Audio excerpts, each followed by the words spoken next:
Ficam muito curiosos pra saber como eu era, né? Porque eu falo que as pessoas me falavam que eu era terrível de feia. Hoje em dia, vendo foto, eu vejo que não é que eu era horrível de feia. As pessoas que são mais mesmo, sabe? Tipo, sabe aquele negócio, você cai na pilha? É isso que ferra tudo. Vou botar algumas fotos minhas de quando eu era criança, pra vocês darem uma olhadinha. Mas, assim, o bullying máximo que eu sofri foi quando eu era adolescente.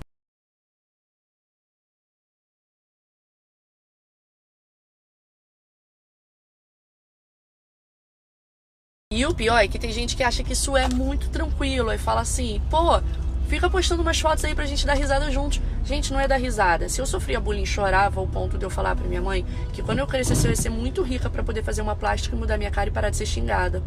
A minha mãe ficava morrendo de pena de mim. Imagina o seu filho falar isso pra você é uma criança. Então isso não é motivo de rir. A pessoa falar, posta foto pra gente dar risada juntos, a pessoa simplesmente está dando continuidade ao bullying, que hoje em dia eu cago, igual o Eric cagando no vaso, sou eu. Mas na época me fazia mal. Então, se coloca no lugar da criança, se coloca no lugar que poderia ser seu filho. Assim que a gente, né, tem que mudar esse pensamento, não é dar risada junto. Rir da cara de uma pessoa não é entretenimento. E aí, vocês estão achando assim, ah, bonitinha. Mas eu vou mostrar a minha perna como era quando eu tinha 12 anos. Que é aí que o bicho pegou, que as pessoas ficavam em cima de mim.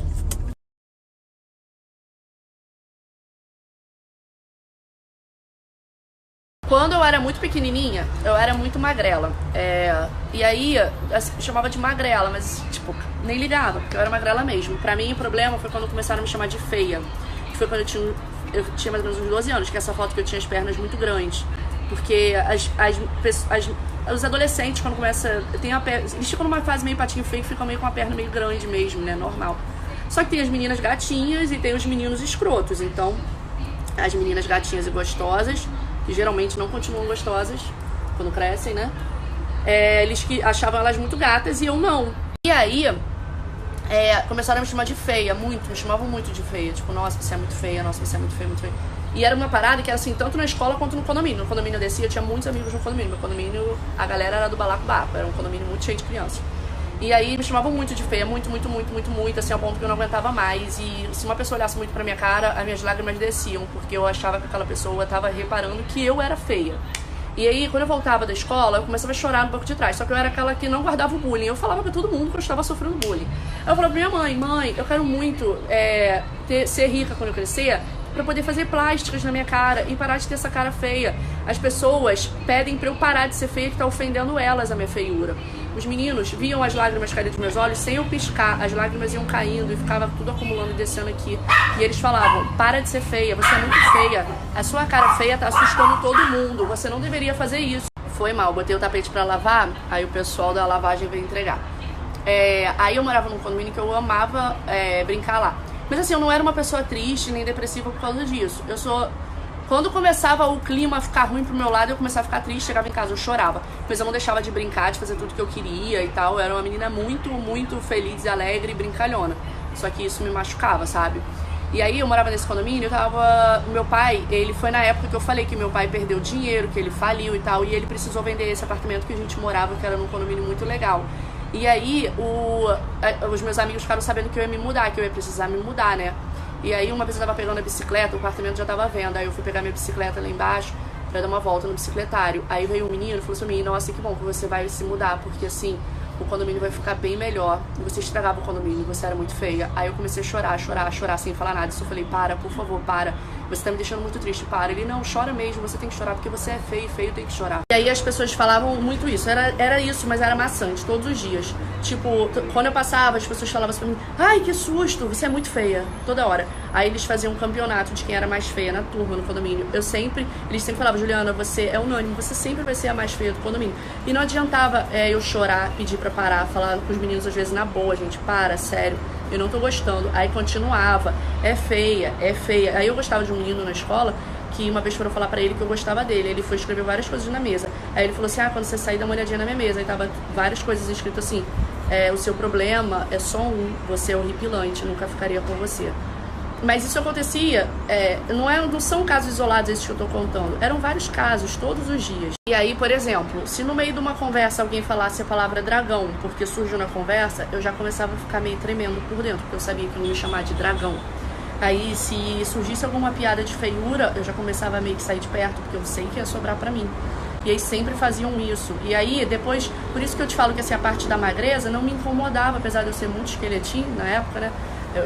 Que eu era um esqueletinho, não me incomodava. O problema era esse da feiura. Então, por isso que eu cresci achando que eu não ia ter nunca ninguém, que ninguém nunca queria ficar comigo, que eu nunca consegui casar, que ninguém nunca ia gostar de mim.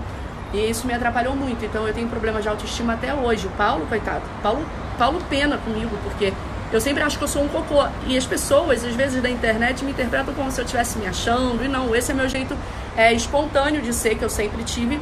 Mas eu sou uma pessoa que zero me acho. E quando eu me acho é de brincadeira. Aí tu vê, né? Às vezes você me vê na internet e não imaginava essa história que eu passei. E às vezes essas coisas não partiam só de crianças, e às vezes adultos também. Tipo, eu tive um professor de educação física que ele ficava se referindo a mim como bruxinha. E não é bruxinha em outro sentido, é bruxinha de feia mesmo. E aí sempre tem a plateia, que é o que eu falei, o negócio do Prior. Ah, ele é maneiro e faz graça. Não, cara, é chatão. Às vezes você viu seus amigos participando, porque com medo de ser xingado, ria junto, né? Às vezes era nojento também.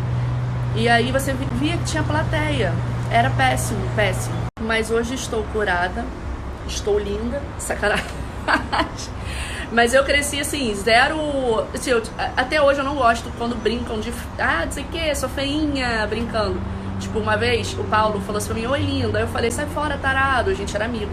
Ele falou: agora a partir de hoje só te chamo de feia, então. Eu sei que foi uma brincadeira, mas eu fiquei muito triste quando ele falou isso. Falei: ai, posso te pedir uma coisa numa boa? Não brinca assim, não. É porque é uma coisa que me deixa meio triste. Um dia eu te explico. Mal sabia que eu ia ter anos pra explicar, né? Que eu ia casar com ele. Vocês podem ter certeza que se eu encontrar Eric e Henrique fazendo bullying com alguém, gente, não repara, esse aqui é pra eles dormirem a noite toda. Eu tô com 3 blackouts pra o quarto ficar escuro. Quem vai fazer bullying com eles sou eu.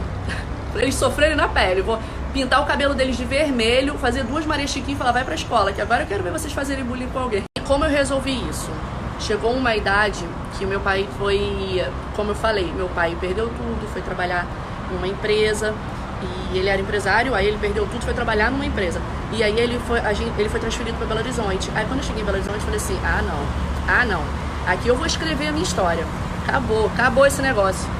Chegou um dia no colégio, bem no início do colégio, né, tipo, na primeira semana que eu entrei na escola, um menino virou pra mim e falou tipo assim: nossa, sua carioca não sei o que não sei o que lá, tua carioca magrela. Eu falei: o que tu falou pra mim? Gente, não tô incentivando isso, tá? Mas assim, acabou acontecendo. Eu dei um tapão na cara do menino. O menino falou: que isso, velho? Mulher bate homem lá no Rio? Eu falei: não sei se bate, mas eu te bati. E aí, nunca mais ninguém me chamou de feia na vida. Nunca mais. Acabou.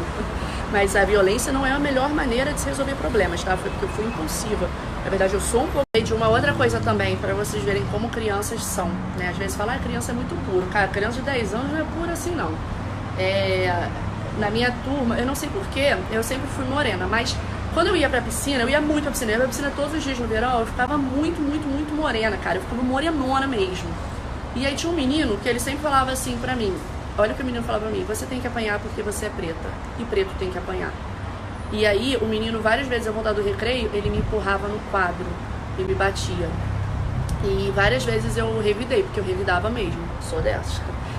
E aí uma vez o professor falou assim pra mim: você tá se comportando como um homem, revidando, batendo. Aí eu falei: cara, você viu que ele falou pra mim? Que eu sou preto e preto tem que apanhar. Acabou que eu fui pra coordenação e as psicólogas do meu colégio eram ótimas, e elas chegaram à conclusão que eu só me defendi.